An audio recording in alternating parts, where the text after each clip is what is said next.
پھر تبقات الحنابلہ میں لکھی کا کوئی فائدہ نہیں. ادھر ہمارے یہاں ترمذی ہے، ابو داؤد ہے، اتنی چوٹی کی کتاب ہے، ان کی ساری لکھی ہوئی نہیں ہم مانتے. حالانکہ سند ہے لاہور الاسناد وقال من سا ما سا.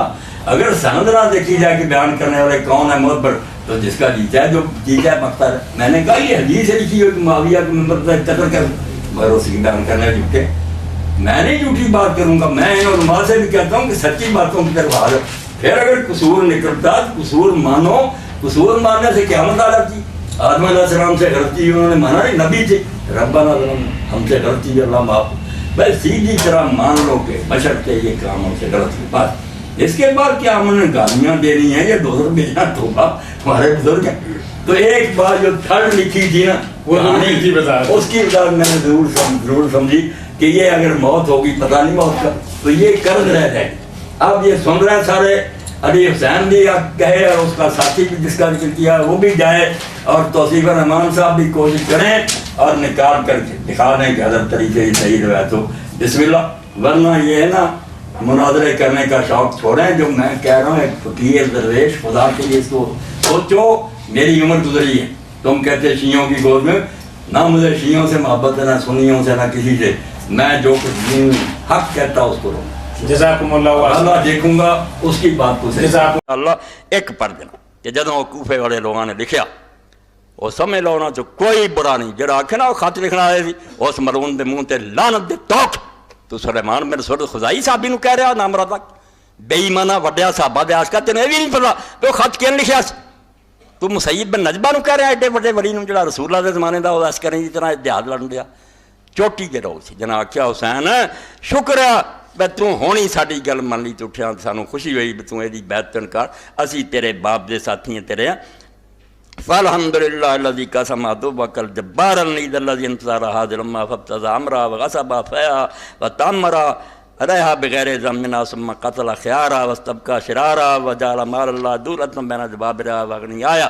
اے امیر معاویہ دے سارے دور تے تبصرہ کیتا. انہاں جتھا خط لکھیا نا صحابہ نے، انہاں کیا شکر ہے اللہ دا تواڈے مخالف دی اللہ نے کمر توڑی تے دنیا تو چلا گیا. وہ کون سی؟ جبار نہیں، ڈکٹیٹر، دین دا مخالف، جن نے اس امت سے تلوار دے زور نہ قبضہ کیتا. ایک دن امت نے انہوں ووٹ نہیں دیتا. علی نے جنگ لڑی، خون عثمان دا بہانہ بنا کے تخت پہ قبضہ کر لیا، چھین لیا امت دے کم. فابتغى امرها، امت دے تو سب کے کھو کے آپ مالک بن گیا. وغصب فیہا، اور بعد جا کے مال غنیمت جنہ سی خزانہ لٹ مچاتی. وتعمر علیہا بغیر ذمنا. کوئی کوفیاں دی گل نہیں کسی نہیں. کوفی ادوں بھی آؤندے سی جدوں میرے معاویہ دا زمانہ، اور انہوں نے نہ کوئی غدار سی. اور یہ بھی جھوٹ بات ہے جہاں لکھتا جی کوفی پھر گئے. اس پیو کا پتا کرو جنہیں میٹنگ بلائی سی، جنہیں امام حسین خط لکھا جدوں کڈو گے تو پانی ڈب کے مر جاؤ گے، کہ وہ سبائی لیڈر سی. جامعہ سلفیہ اٹھتا تو سبائی لیڈر سلیمان بن سرد. لعنت ہے تواڈے آدم بنتے. سلیمان بن سرد رضی اللہ، بخاری شریف مسلم سے ایڈا وڈا صحابین جلیلا نبیلا فاضلا. ابن کثیر لفظ نہیں لفظ. ایڈا وڈا عالم صحابی 90 سال کا بڑھا جنہیں اجلاس بلا کے آخیا ایک تاغوت مریا ایک ہور نوں مسلط کر گیا. تے شکر ہے اب حسین ساڈا زندگی نہیں سن رہا. ہوں وہ پتہ لگا مکے نوں نکلیا. اٹھو اپنی گڑی کرن دی گل ہے کرو، یا جانا دے دو یا اسلامی حکومت کی کوشش کرو. بیچارے وہ صحابی رسول نوں بدنام کر دی کہ ایک جھوٹا اٹھیا، اور جڑا انہیں بعد بدلہ لین لی کردار دا ظالماں نے پردہ پاتا. وہ سلیمان بن سرد اٹھیا جدو عبید اللہ نے شہر سے قبضہ کر لیا، مارشل لا لاتا، گلیاں کرفیو ہو گئے، بیچارے اندر بند کرتے. دیکھتے رہے بے نواسا رسول کی ہو رہا، ٹوٹتے سی روندے سی، پیش نہیں گئی ایک بھی نہیں وعدے تو پھریا. اسے سلیمان نے بعض لوگوں نے بلا کے کیا یار اسی بلایا، انہاں خبیثاں نے اسے سانو بند دتا، اسی مدد نہیں کر سکے. الزام کوفے تے لگ گئے کہ رسول اللہ دے بچے نوں بلا کے مدد نہیں کی. آؤ جنہوں نے جان دینی ہے یا بدلہ لینا میرا ساتھ. کنے ہزار بندے نے بیعت کی تو لے کے چل گیا صحابی رسول، اور وہ شہادت دے واقعات البدایت پڑھنے کلے کلے دی موت تے ابن کثیر پہ لکھدا کہ رحمہ اللہ رحمہ اللہ. ایک ایک مر رہا ہونا تو مسیب بن رہا. کون پھریا سی گلوں بے بس کرتا حکومت. چارہ ہی تھوڑے جہ رہندے سی بیچارے، باقی پہلے مر مک گئے سی، ڈر گئی سی انہیں. انہوں نے بھی بدنام کرتا تو کوفی بے ایمان سی. ان الکوفیہ لائی کوڑوں ہی وہ صحابی رسول سلیمان بن سرد جیسا. ہاں اور یہ سارا پی پو گئے جنہیں وڈے صرف جی امام حسین مخالف سی. آؤ صحابہ تے جنہیں کتاباں کڑی، استیاب کڑیے، صحابہ کڑی، اس طرح تاریخاں اگ لاؤ. ہاں تمہیں پتہ لگو کہڑا صحابی معاویہ دے نال سی کی یزید نوں بڑا.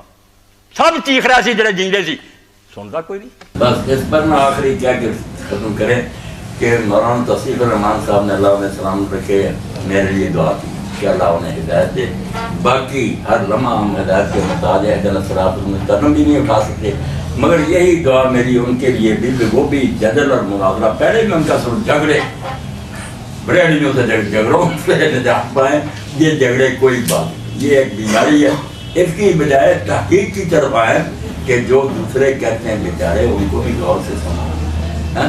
اب میں اس جمعہ کے خطبہ میں ایک حوالہ دوں گا جو دہرا دوں کہ بڑا دیوبندی عالم ان دنوں مشہور جو ساری دنیا کو نکارتا، الیاس گمن، اس نے ایک کتاب لکھی ہے بریلویت، 500-600 صفحے. میں چھوڑتا نہیں کوئی، سب پڑھتا ہوں کہ یہ کیا بمباری کر رہے ہیں ایک دوسرے کے خلاف. اس کا حل سوچتا ہوں، میں سوچتا ہوں بریلیوں نے کیا سوچنا کہ یار اپنے ایک مسلمان گروہ پر اس نے وہاں ٹھٹھا اڑاتے ہوئے کہ مولانا احمد رضا خان بریلوی رحمۃ اللہ علیہ نے ایک جگہ کہا کہ میں اس نوبت کو پہنچ گیا میں اپنی بیماریاں بڑھاپے کی وجہ سے جہاں عالم کے لیے بھی سنتیں جو ہے نا مقدہ وہ معاف ہو جاتی ہیں خدا کے نفل. میں نے نفل چھوڑ دیا مگر سنتے پھر بھی ادا کر رہا ہوں، حالانکہ میں اس سٹیج پر ہوں کہ جہاں سنتے بھی معاف ہو جاتی. وہاں لکھتا ہے گھومن کہ یہ مسئلہ دنیا کی کسی کتاب میں نہیں، اس کو اعلیٰ حضرت کہتے ہو، یہ کہتے ہو. اس نے یہ گپ مار دی کہ سنتے معاف ہو جاتی. اللہ کے بندے اور تو گزارا تم رد المختار فتاوی شامیہ ہی دیکھ لیتے سنانا نوابت کا بیان تو تمہیں صاف پتہ چلتا تھا کہ وہاں لکھا ہے کہ جو عالم دین ہے لوگوں کو مسائل بتاتا ہے اس کے لیے سنتیں جو ہے نا معاف ہو جاتی ہیں. اور بڑے بڑے علماء جو ان کو نہ سنتے چھوڑو، یہ خلق خدا جو بیٹھے ان کو دین بتاؤ، فرض ہی کافی ہے. اور کئی علماء نے یہ کہا کہ سنتے فجر کی 2 پڑھ لے عالم اس کی طرح سے، باقی اس کے لیے معاف. کتاب میں فتویٰ، اتنی بڑی کتاب لڑکار کر لکھ رہے، پتہ تمہیں ہے ہی نہیں تمہاری کتاب میں مسئلہ. تو اس لیے میں کہتا ہوں خدا کے لیے بم نہ برسا، نہ بریلویوں پر، نہ شیعوں پر، نہ دیوبندیوں پر. جو بریلویوں میں جو رسالہ لکھا خدا خط، اس کا بھی خطبہ میں ذکر کرنا. ایک جاہل کہتا ہے کہ سب کا نماز جنازہ درست ہے نماز پر، وہ جاہل میں ہی نام لیے گئے. ایک جاہل یہ کہتا، حالانکہ یہ ہے یہ ہے یہ سب ان روایتوں کا پوسٹ مارٹم کروں گا کہ مفتی صاحب نے کوئی جان ہے خدا کے لیے امت کو لڑانے سے بعد آؤ. یہ جو روایتیں تمہیں لکھ رہے ہو جھوٹی ہیں، جن میں سے ایک نمونے کے طور پر ریکارڈ وہاں ہی کرانی کہ ایک جنازہ آیا اور کوئی مثال ہی نہیں کہ نبی علیہ السلام کے سامنے ایک جنازہ آیا، آپ نے پڑھنے سے انکار کر لیا. لوگوں نے پوچھا حضور آپ سے سب کا جنازہ پڑھ لی؟ اس کے فرمایا یہ حضرت عثمان رضی سے بغض رکھتا تھا اس لیے میں اس کا جنازہ نہیں پڑھوں. اس سے بنیاد بنا دیتے ہیں کہ جو شیعہ ہیں وہ بغض رکھتے ہیں اس لیے ان کا جنازہ کوئی نہ پڑھے، جو پڑھے گا نکاح ٹوٹ. بھائی یہ جہاں لکھی ہے ترمذی میں، وہاں آگے تو لکھا ہوا کہ اس کا فلاں راوی جو ہے سارے علماء حدیث کے نزدیک کو ضعیف. ظلم کرتے اتنی چوری کہ جس کتاب سے نقل کر رہے اس کے آگے لکھا ہو کہ کس ساری کی. تو یہ باتیں جمعہ کے خطبہ میں انشاءاللہ بیان کروں گا تاکہ پتہ چلے جو بندی ہو، بریلوی ہو، شیعہ ہو، اہل حدیث ہو، سارے مولوی جھوٹ پر ہو گئے، جھوٹ سے کام چلاتے ہیں. جن کتابوں کا حوالہ دیتے ہیں وہاں بات کچھ اور ہے، دکان چمکانے کے لیے. اللہ سے نظارہ ہو جائے، ورنہ اگر یہ اللہ سے ڈر جائے نا اور گروہ بندی تو اگلے دن ہی صلح ہوگی، اکٹھے نماز پڑھیں گے، محبت کریں گے. کیا ہے باتیں مسلمانوں میں اگر اختلاف ہوگا قیامت ہے. دنیا کی سب امتوں میں اختلاف ہے، عیسائیوں میں، یہودیوں میں گروہ ہیں، اور آپ نے ویسے کرتے ہیں.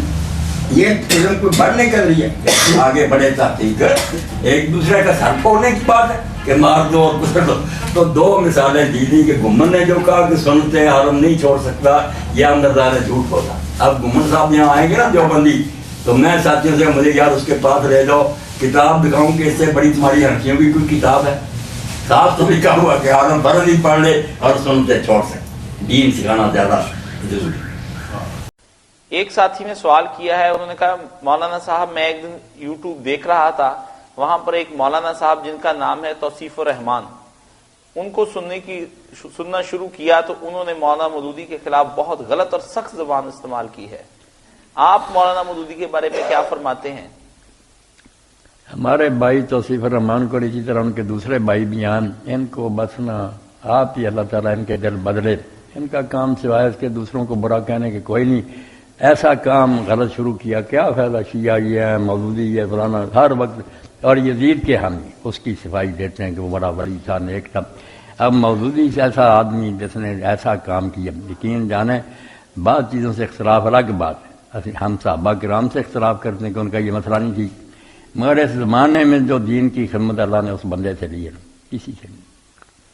آج آپ ہی کوئی بچہ پوچھ رہا تھا کہ بچوں کو کیا پڑھائے، میں نے کہا رسالہ دین یادی پڑھا دو۔ اگر بنیادی باتیں دین کی سمجھنی ہے کہ دین کیا، اللہ کیا، رسول کیا، قیامت کیا، تو دین کے بارے میں رسالہ دین یاد، چھوٹی کتاب مگر ہزاروں کتابوں پر باری۔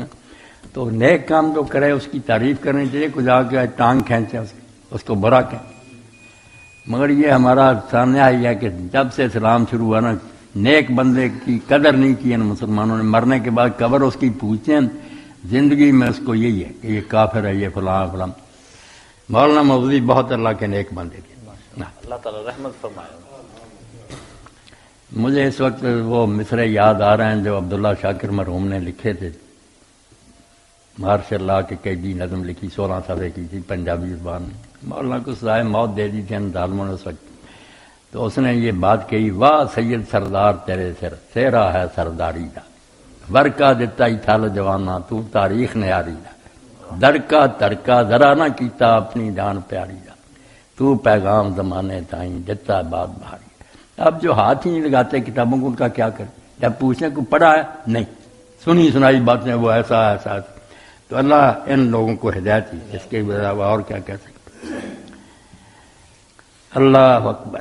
میں جو پڑھے لکھے یورپین ممالک میں مسلمان ہوں سب سے کہتا ہوں کہ جو علی گڑھ یونیورسٹی نے کہا تھا نا کہ ہمارے لیے ایک کتاب لکھ دو جامع اسلامیات میں داخل نصاب کریں، تو پھر اس کے 3 حصے ہی مولانا لکھ سکے، وہ ایک ہی ہیں کتاب میں، 2 پھر بعد میں نہیں لکھے گئے، مگر وہ ہر بندے کو یہاں بھی پڑھنی چاہیے۔ اسلامی تہذیب اور اس کے اصول و مبادی، تہذیب ہوتی کیا ہے، اس میں پھر جو ہے نا کہ انسانی زندگی کا مقصد کیا، بنیادی عقیدے کیا، یہ اسلامی تہذیب اور اس کے اصول و مبادی، یہ ہر پڑھے لکھے بندے کو پڑھنی چاہیے، پتہ تو چلے کہ اسلام ہے کیا۔ جی